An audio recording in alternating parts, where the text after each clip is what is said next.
When we had the gold commission, I introduced a resolution for the commission to audit the gold. There were 17 of us on the commission, and 15 voted say, "Oh no, we don't need to know. That'll just stir up financial problem. We don't want to scare people."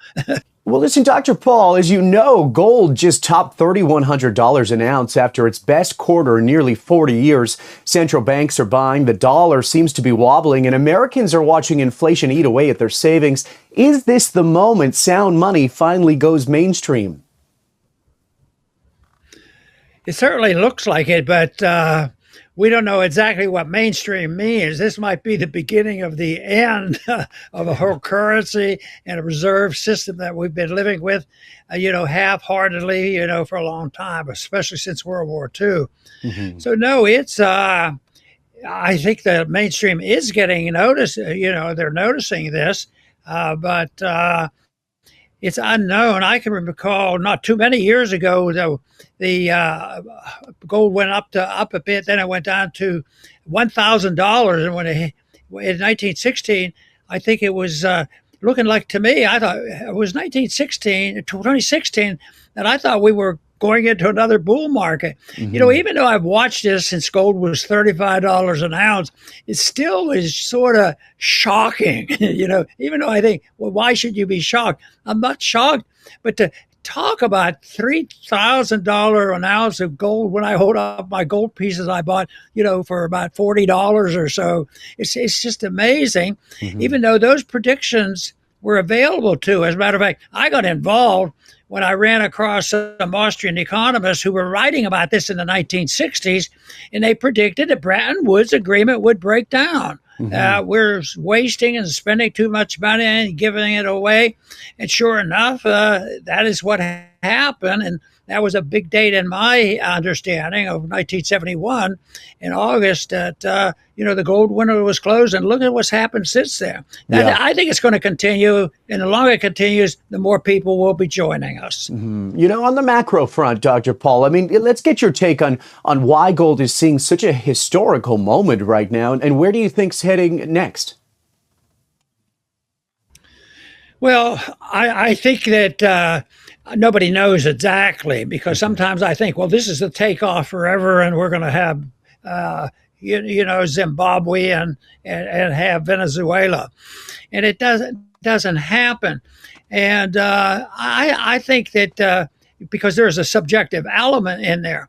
But what I look at, if I wonder, well, let's say next month we have a correction that is far beyond than the people who thought the bulls on this is going up forever and the dollar's going to zero and all of this, and then they may be shocked.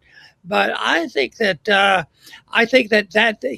could happen, but it's totally unknown. But the thing that I watch to find out when I think, well, maybe it is going to end or something, I look at deficit financing. I think that is the biggest thing.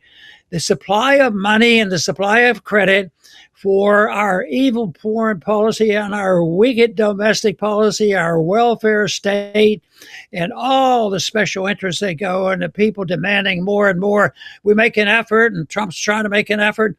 He's getting a lot of grief over that, of cutting anything. So, Leonard Reed, a favorite of mine in the past, he says, everybody wants to balance the budget, but they all have a but. Yeah. And that's what we're seeing now. There's a lot of buts out there, and they're going to rally together. So that makes it more difficult. But the deficit is the ultimate tool.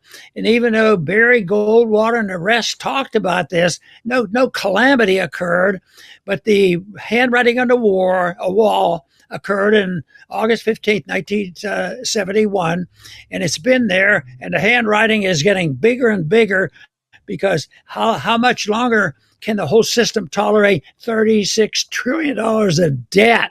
Yeah. And this, even with this serious effort to cut back, I'm not expecting miracles to come up with a balanced budget next year. Speaking of revolutions, I mean, the buzz online is loud. Calls to audit Fort Knox are trending, and President Trump said he wants to open the doors to see if the gold's really there. You were the original voice demanding transparency on this movement.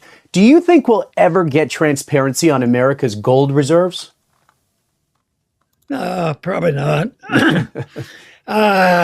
Because even if they open up, we say we're going to have 1,010, and they prove it and they show it to you. You don't know who owns it, because that loan things out. That's a big business there. They're shifting that around, and they use that as collateral. So I would say what they show you won't matter.